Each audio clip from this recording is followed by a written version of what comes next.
Hey guys, it's Talia. Check out the promo for Shattered Window, and then check out Crimes and Consequences. The murder of Jacqueline de Wallaby is a tragedy that has puzzled and polarised the minds of those who know it. Over the past 6 months, we've extensively investigated this case, trawling through files, trial transcripts, and archives, and have been conducting interviews with the people who lived through it. It was a sensational, startling fact that a 7-year-old little girl had shown up missing from a suburban home. Something like that happening would have never crossed our parents' minds.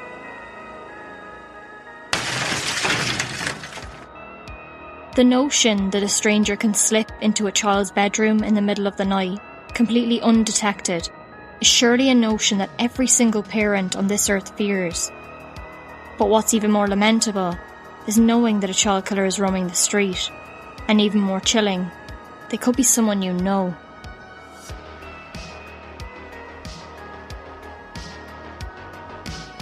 Hosted by Emily G. Thompson and Eileen McFarlane, this is The Shattered Window.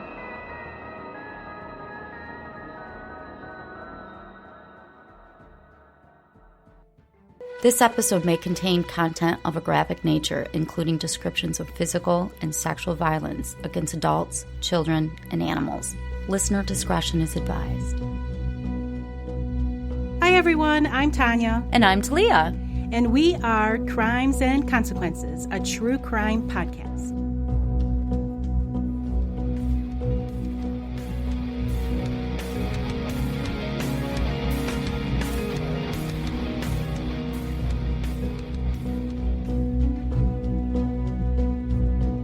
Hey, Talia. Hi, Tanya. How are you today? I'm great. I hope everybody listening is great, and I want to thank everybody for tuning in. How are you? I am great, too. Anyway, before we get started with today's episode, I would just like to remind everyone to subscribe or follow. On your favorite app. On your favorite app. I want to take a second, Tanya, to just talk to our listeners about the recent election. No, I'm kidding. Psych! Just kidding. Oh, I hate it when true crime podcasts do that. We would never do that to you guys. No one gives a shit our political opinion. I don't even give a shit about my political opinion. Honestly, it's just, we're here to talk about true crime. So let's do it. Let's do it. In the early morning of March 1st, 2008, at about 4:30 a.m., a 911 call for help came into the Rains County Sheriff's Office, which is in Texas. The call was to report that there had been a shooting at the Caffey residence in Alba, Texas. There was only one officer on duty that night, Deputy Dickerson, and Alba was a very small town with a population of only 492 people, so everyone knew everyone else. That's like the size of my family. Honestly, and so Deputy Dickerson knew the Caffey family. The Caffey family consisted of Mom Penny, who was a homemaker. She played piano at the Miracle Faith Baptist Church. Dad Terry was a home health aide worker and was a community leader at the Baptist Church. Penny and Terry had 2 sons, Matthew, who was 12, everyone called him Bubba, and Tyler, who was 9. The Caffeys also had a daughter, Erin, who was 16. The Caffeys were very overprotective of Erin, and she began homeschooling when she was 13 after her family moved to Alba. The family had moved because Terry and Penny wanted to live closer to Miracle Faith Baptist Church. And they were really into it. They were really into it. They were youth ministers at the time. The kids had initially started off in public school after they moved to Alba, but when one of Erin's 8th grade classmates, who was a girl, tried to kiss Erin, her parents pulled her from the school. They just were not into it. They really tried to pull her from school? They did pull her from school because of this. Penny began a Bible-based homeschooling for Erin. Sounds so not fun. I know, it does, doesn't it? And Erin had only been in public school for about a month when they pulled her from it. As you can guess from my description this far, the church and faith was something that was really important to the Caffey family. In addition to church services on Sunday, they all attended Bible study on Wednesdays and also spent hours at the church in choir practice. Penny played piano, Erin would sing, and Bubba would play harmonica and the guitar. Erin was described as having a beautiful singing voice, and sometimes she would even cry tears of joy when she sang on Sundays. Oh, I know. really? Yeah, apparently. Erin's pastor, Todd, used to joke that he could put a lot of butts in the seats on Sunday if he had more that sang like Erin. She was petite and pretty, blonde, and boys would come to church on Sundays just to see her. It's a small town, everyone. Okay. Just remember that. Right. They're not getting out very much, okay? I'll give that to you. And even a few of these boys credited Erin and them finding their way to Jesus. I know, it's kind of, I guess when there's only 5 people in the town. Erin wasn't exactly worldly, though, when it came to boys. She worked at a Sonic fast food restaurant, and one of her coworkers at Sonic said she just gushed innocence. And when boys flirted with her, she would just blush and dart away. Terry and Penny, the parents, had met when he was 24 and she was 21 at a revival meeting in Garland, Texas. As a testament to their strong faith, above their driveway was a wooden plank that was hung that said, "The Caffeys," Joshua 24:15, which obviously is a verse from the Bible. And it basically says, I'm not going to quote the whole thing, but it basically says that they're there to serve the Lord. Erin was the most outgoing, though. I mentioned she was shy around boys and things, but she really was outgoing. And the job she had at Sonic was to deliver the meals on roller skates outside. So back to March 1st and the call that came in to the sheriff's office. As Deputy Dickerson was responding to that call, he turned on a road that led to the Caffey's home. And with it being so dark and him trying to find the house, he noticed a glowing off in the distance, and it hit him. It was the Caffey's home engulfed in flames.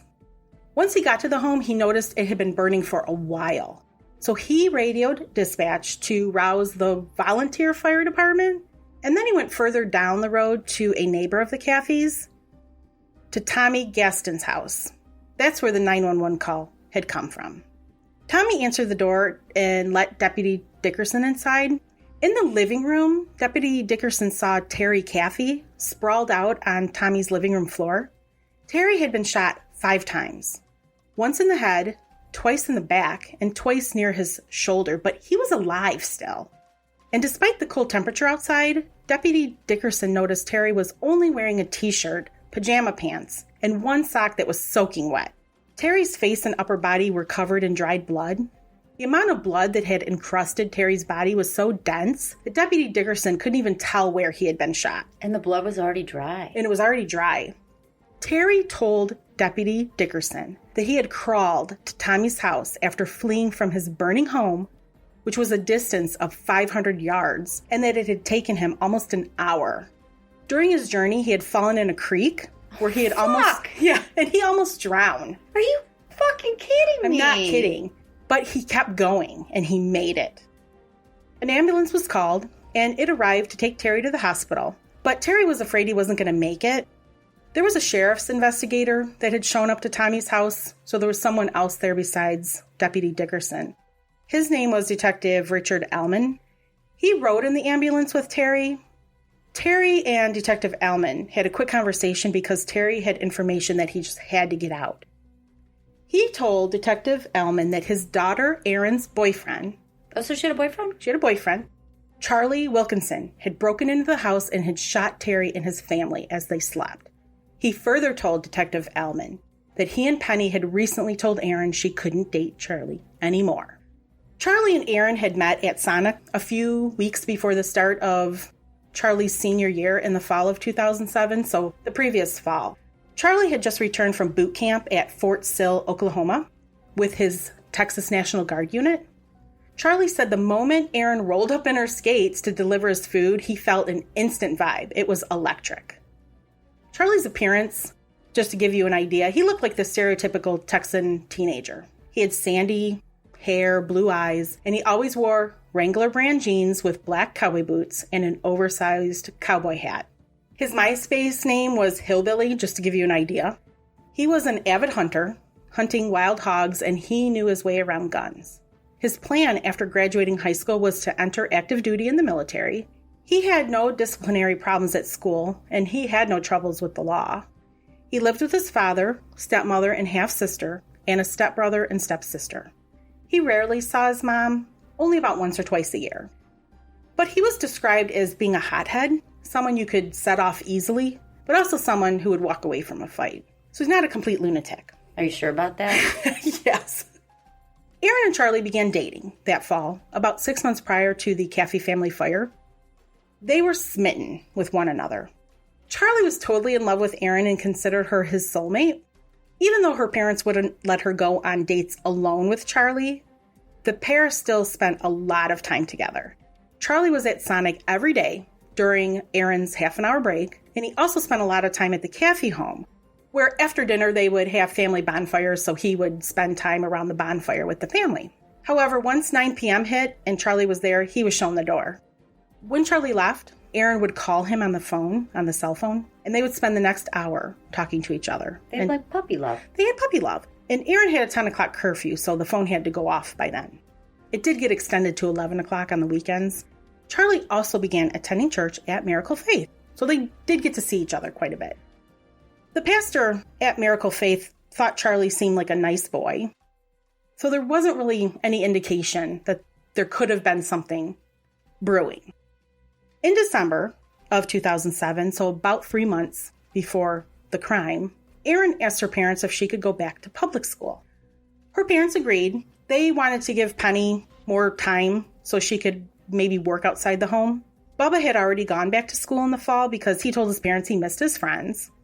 Erin enrolled right before Christmas as a freshman, and Charlie's a senior. At school, Charlie and Erin spent as much time as they could together. They ate lunch together, walked down the hall holding hands. They would sometimes sneak out to Erin's pickup truck to make out. Naughty. It was around this time that Erin's parents began to allow her to occasionally go out to eat with Charlie alone, as long as she was home by 9:30. But instead of going out to eat, sometimes they would just go to a friend's house so they could have some alone time. And after Christmas, they had sex for the first time.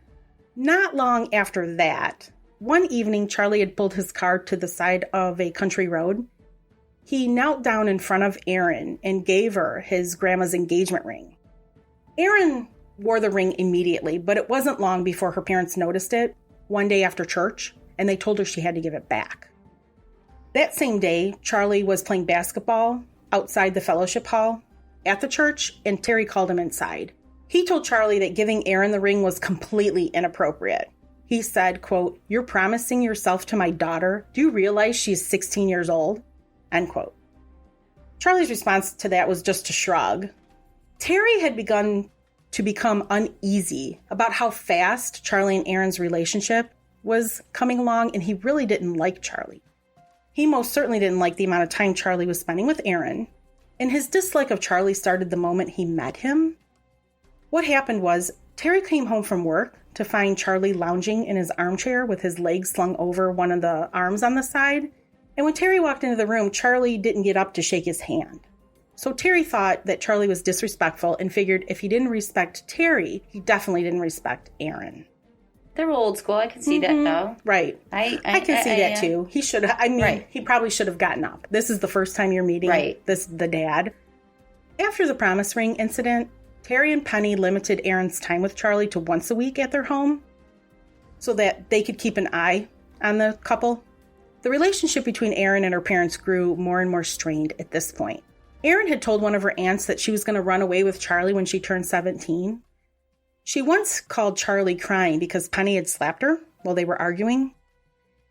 One evening in February, just weeks prior to the house fire, Penny caught Erin talking on her cell phone to Charlie after curfew. No. Yeah, she had snuck it into her room. Erin was grounded, and her phone and car keys were taken away, and Charlie was not allowed to come for his weekly visits. I love these parents. They are strict, and they mean business. I'm such a pushover. I know, like, they mean business. You're going to do what they say. Or there'll be consequences. Yes, I know. I'm a pushover, too. I always threaten consequences, but I'm lazy. The Caffey's friends at Miracle Faith could sense there was some unrest going on with this family. Penny was withdrawn and decided not to go on a woman's church retreat with the ladies at church, saying she needed to spend more time with her family. Erin seemed standoffish at functions, and the pastor's wife noticed that her once euphoric singing had lost its joy. 3 days before the murders, Erin's parents demanded that she break up with Charlie. They had gone online and saw Charlie's MySpace profile. And when I say they went online, they actually went to like the public library computers because I don't think they had a computer at home. That's so cute. I know. His profile showed many comments related to drinking, alcohol, and sex, so they were very concerned. To their relief, Erin confessed to them that she'd wanted to break up with Charlie but wasn't sure how to do it. She promised them that she would break up with him. She wanted to break up with Charlie? That's what she told her parents. But before I finish the story, it's time for a break.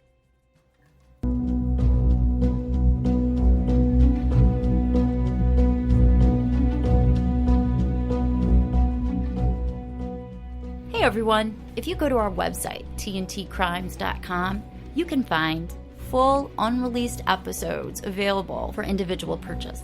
You can also join our membership where you get unlimited access to all of our unreleased episodes, early releases, mini episodes, and so many other awesome things. So go to tntcrimes.com. And thanks again for all your support.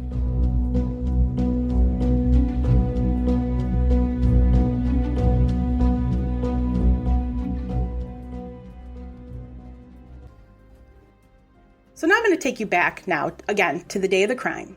When Terry and the detective arrived to the hospital, Detective Allman left the ambulance and he told the chief deputy, Kurt Fisher, what Terry had shared about Charlie. Being a small town, Chief Fisher knew Charlie. He was friends with the chief's sons. He knew Charlie to be a clean, all-American type high school senior who he had taken fishing and four-wheeling many times. Like, Charlie spent a lot of time with his sons. Chief Fisher had seen Charlie's car parked outside of Matthew Wade's trailer, though, that day, while he drove to the crime scene. Charlie and his friends sometimes stayed the night at Matthew's trailer because he was a few years older than Charlie, and the guys would drink and spend the night there. Chief Fisher and another deputy went to Matthew's trailer. All the lights were out, but some kid finally answered the door and let the deputies inside. Chief Fisher was looking for Charlie. He found him awake in one of the bedrooms, laying on a mattress. There was a handgun on the floor beside him. Chief Fisher went to him and said, "Charlie, it's Kurt. Let me see your hands." Charlie hesitated, and Chief Fisher thought that maybe he was going to reach for the gun. So he said, "Put your hands up," basically. Charlie did. He complied. And Chief Fisher put handcuffs on Charlie and led him outside, and they sat on the porch. He read Charlie his Miranda rights and told him that he was going to take him into the station for questioning. He also told Charlie at that point that the Caffey family had been attacked and killed earlier that morning. Charlie sat there, he hung his head, and he was really quiet. Chief Fisher said, "Were you involved in this?" And Charlie told him, "No, sir." Wasn't me. Nope, wasn't me. He said he got drunk and passed out that night. There was another deputy that accompanied Chief Fisher to Matthew's trailer, and that deputy went inside to get Charlie's cowboy boots and a shirt for him, because at this point he was only wearing jeans. And he noticed there was blood spatter on the boots. He and Chief Fisher put Charlie in the back of the squad car and they drove to the station. In the meantime, the fire department at this point was working diligently to put out the house fire, but the Caffey's home had just burned to the ground to its foundation. Later on that day, the charred remains of both Bubba and Tyler were removed from the home. While the bodies were being taken out, one of the firefighters actually fell down to his knees because he was just so upset at what they had found. In executing a search warrant of Matthew's trailer, Chief Fisher found a purse that had Erin's driver's license and some spent shell casings and a box of ammunition in the bedroom where he had found Charlie. As he's doing this search, he lifted a blanket and he found Erin in a fetal position with her back against the wall. Chief Fisher took her into the living room where Matthew and his girlfriend were and asked Erin how she had gotten to the trailer. She said she didn't know and then asked, quote, "Where am I?" Chief Fisher asked her again, "Are you Erin Caffey?" She nodded and she kind of had a look on her face like she was going to throw up.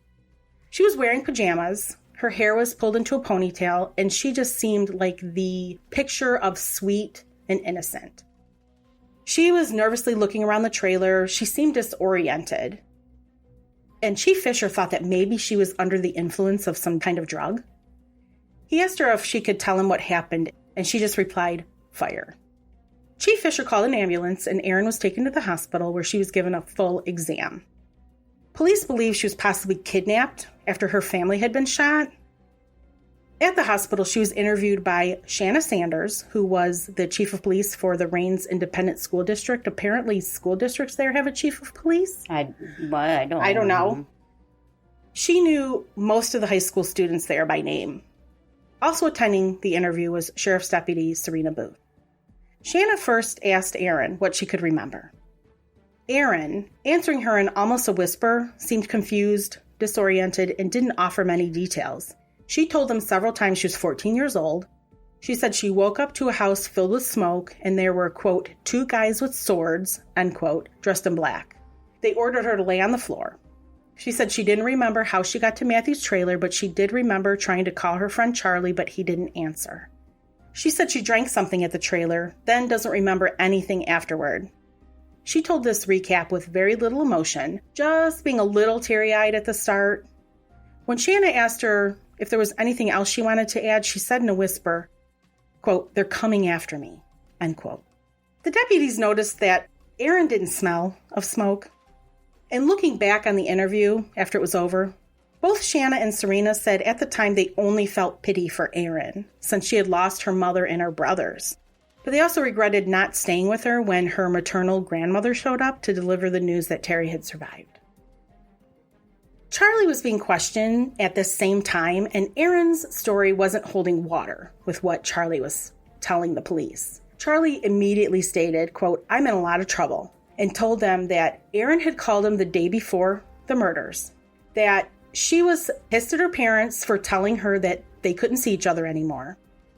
Because as Charlie told it, when Erin's parents cracked down more and more, Erin decided the only way she and Charlie could be together was for them to kill her parents. She talked about it constantly to him, once or twice a day while they were at school. What happened to God and... I know, right? This is completely... This innocence and roller skates. I know, and roller skates. What is this madness? I know. And one of their classmates overheard her talking about it to Charlie in mid-February. She's not even being quiet about it. No, she's not. Charlie was turning 18 that month and desperately wanted to make Erin happy. He told several friends he was going to kill the Caffeys, but then sometimes he wavered in the plan. He told another friend that he just wanted to run away with her. But as late as 2 days before the murder, he admitted to that same friend that he wished he could just get her pregnant so the Caffeys would have no choice but to accept him into the family.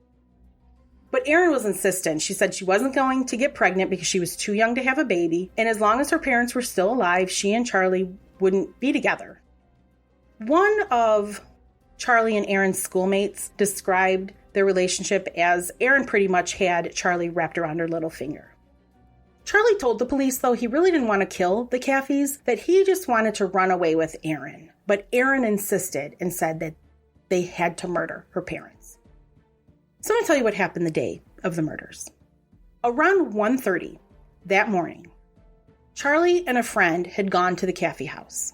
At first, Charlie wouldn't ID the friend, but later it was disclosed that it was Matthew Wade, his younger brother, and Matthew was the one that lived in that trailer that the boys would sometimes drink and pass out at.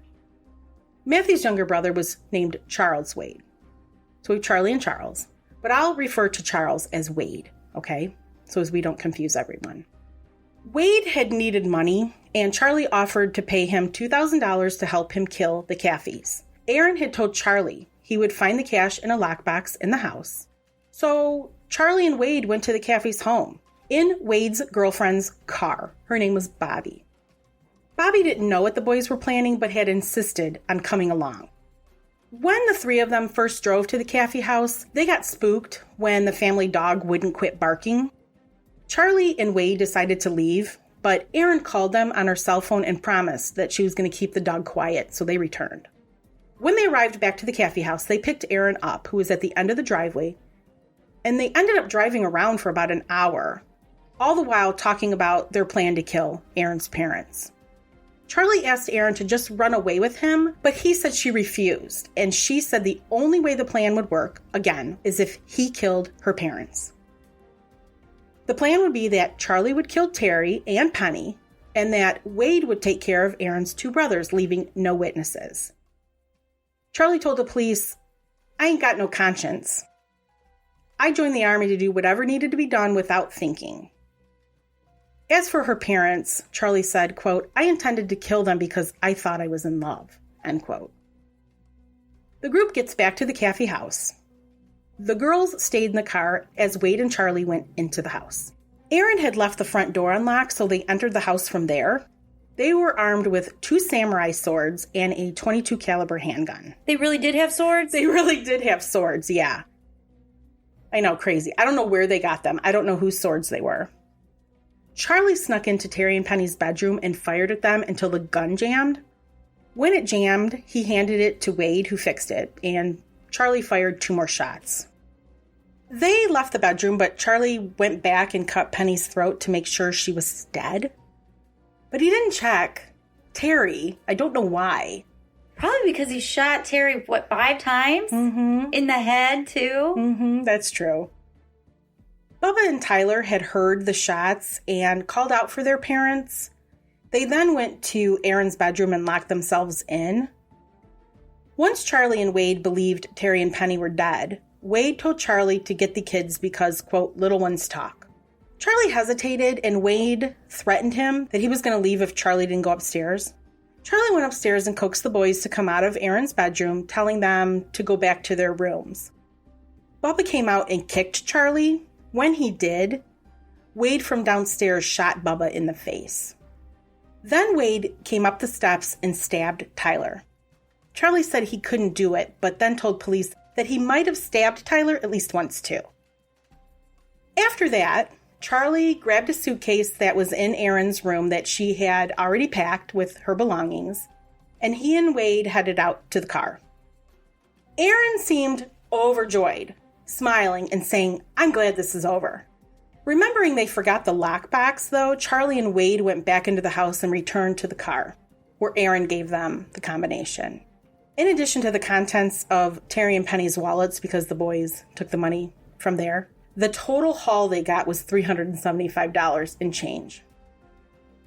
While they were in the house, they used lighters to set fire to clothes, furniture, and bed sheets. Then the 4 drove around for a while. Wade dropped Charlie and Erin off at Matthew's trailer, and they had sex. When Erin was in the hospital after the murders, she had blood drawn, where she was screened for Rohypnol, GHB, and other drugs that could cause memory loss. Do you want to guess whether it came back positive or not? I'm going to say she was drug-free. She was absolutely drug-free. Bobby Johnson, Wade's girlfriend that didn't know what the guys were going to do, they drove her car to the crime scene. She was questioned by police, and she played dumb until they told her to just cut the shit because Wade and Charlie were already in custody. She then admitted what she knew. Wade was the last to confess, but he finally did too. Wade and Bobby both told similar accounts of what happened as Charlie, but Wade told the detectives one disgusting morsel that Charlie had left out. He said, as they were driving away from the burning house, Erin screamed, "Holy shit, that was awesome." I hate her. I hate her too. While Wade, Bobby, and Charlie were being questioned, Erin was arrested. Since Erin was a minor, she couldn't be taken to the sheriff's office to be questioned and instead had to go before a justice of the peace. The judge informed her of her rights and asked if she would meet with investigators. Erin declined to meet with them and decided to make a written statement. Her account of the night was similar to what she had said in the hospital. That there were strangers in the house with swords and there was all this smoke and she couldn't remember much else. She was then taken to the juvenile detention center in Greenville, Texas, where she was held on charges of capital murder. Terry went home from the hospital after several days and stayed with his sister who lived in Leonard, Texas, which was about an hour from Alba. I can't believe he's still alive. He made it. He had a broken nose, 2 fractured cheekbones, and minor nerve damage in his right arm. And that's it. What about his head? I know. I'm thinking, did it just graze him? But he had no traumatic injuries. He said that when the nurse came and told him he could go home, finally be released from the hospital, quote, all I heard was the word home and thought, I don't have a home. I don't have a family to go home to. Oh my God. And then just started crying uncontrollably. You're right. He literally lost everything. Everything. Not only his family, but everything. His house burned to the ground. That's tragic enough. Yes. Then your family. And your daughter's accused of killing everyone. That's a mindfuck. Oh, for sure. Terry had a lot of soul searching, obviously, to do. When he left the hospital and stayed with his sister, he said he just remembers laying on the couch for several days, just in despair. He had a plan at that point to just go to his property where the house was and kill himself. He decided he was going to lay down and shoot himself right on the spot where he lost his family. He just wanted to die. But then he thought, no, there's been enough bloodshed. He decided, okay, then I'm just going to take the pain pills, like overdose on the painkillers that the hospital gave me, the depression medication and the Xanax that they gave him, and just go to sleep and never wake up? Go to sleep and never wake up. He thought about killing himself for several days. But then someone brought him a Bible and told him to read the book of Job. And he said, well, I've read the book of Job several times, but he read it again and he said it was like a ton of bricks just falling on him. He really related to Job. Job had lost everything, his family, his possessions, everything. But Job never lost his faith, and Terry decided he needed to be like that. So what Terry ended up doing was he went back to the property where the home was. There was nothing left but the subfloor and the metal roof. He picked through the ashes. He really didn't find much. He found like a Hot Wheels car, a broken cup, a belt buckle that the kids had given him for Christmas. But he ended up buying a used RV and moved right back on the land. Really? He did. He really did. Everyone thought he was crazy for doing it, but he said he felt it was really healing for him. That's cool. He said that, quote, I'll be darned if somebody's going to run me off my property, end quote. He wasn't going to leave until God was ready for him to leave. Terry visited Erin twice a week, but couldn't really ask her the questions he wanted answers to. Her lawyer had warned him that the conversations were being recorded, and he didn't want Erin to say anything that could incriminate herself. Well, then what do you talk about? Honestly, he said their conversations then ended up being really mundane, and the visits were agonizing. I mean, talk about the elephant in the room. I know, right? But Terry felt compelled to be there, and he thought Erin just looked so fragile and anxious in her prison jumpsuit. He made sure to tell her he loved her at the end of every visit. There was a visit, though. He had asked her a question that had been burning away in his mind. He asked her if he and Penny had been good parents. She told him yes. And she was blinking back tears when she said this. She said she couldn't have asked for a better mom and dad. What? Yeah, I know. Well, imagine what would have happened if she had bad parents. I mean, what the hell would she do then? What she can do, kill him? I mean, torture? Yeah, right. I don't know what you do. The prosecutor in Erin's case believed that Erin was the mastermind behind the murders. What really did it for her was, she said the phone records were what convinced her. She had the phone records from the night of the murder. The phone records corroborated Charlie's account of the murders, because from 11:46 p.m. until 12:48 a.m. that night, Erin had called him 6 times from inside the Caffey house. But from 1:22 to 1:58, she called him 7 more times. That backed up Charlie's story that she kept calling and saying, "Where are you? Why the holdup? Get here. Hurry up. I'll keep the dog quiet." The prosecutors also showed Terry the evidence against Erin.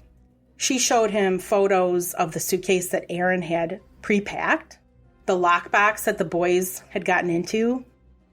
She just basically showed him everything. And Terry just cried and said, why? He said he didn't understand and that he didn't see any of this coming. And yet, after Terry had seen every piece of evidence, he continued to visit Erin, and he never wavered in his support of her. He stood beside her at each court appearance, holding her hand. He also begged the court to spare the lives of Charlie and Wade. He said there'd just been enough death, and he wanted them to have a chance to repent. Charlie and Wade were offered plea deals where they pled guilty to 3 counts of capital murder and the death penalty was removed as a punishment. Terry addressed Charlie at his sentencing, and he said, quote, "In time, God has shown me what it means to forgive." And he was crying. He's a better man than me. Honestly, I don't know if I could forgive this. Terry said to Charlie, quote, "I want to say to you today, I forgive you. Not so much for your sake, but for my own. I refuse to grow into a bitter old man. If I want to heal and move on, I must find some forgiveness in my heart, and that has been the hardest thing that I've ever had to do because you took so much from me." End quote. Charlie and Wade both were sentenced to life in prison without parole. Erin was eventually offered a plea where she received 2 life sentences to be served concurrently plus 25 years. With good behavior, she's eligible for parole when she's 59. Once a month, Terry drives 3 hours to visit Erin, and he accepts the story she gives him of the events of that terrible night. This is what she told him. She was planning on running away, but then she changed her mind. She explained the phone calls as being calls she made to Charlie to try and stop him from coming to the house, and that it was Charlie who wanted her family dead, and she couldn't stop him. Why wouldn't she tell her parents? Honestly, or call right? the police. Right. Just let them kill your parents? I tried. I tried to stop him. I texted him over and over again. Terry said that Erin said that she thought Charlie was just blowing smoke and that she didn't think he would actually kill her family. Today, Terry lives about 30 miles from Alba, down the road from the cemetery where Penny, Bubba, and Tyler are buried. He has become an ordained minister and has remarried.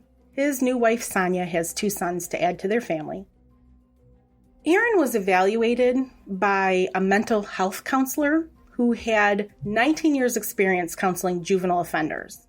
His name was Israel Lewis. He said he had worked with some really good liars, but Erin was one of the best. Erin's version of events was that, so she's telling a different story now to Mr. Lewis.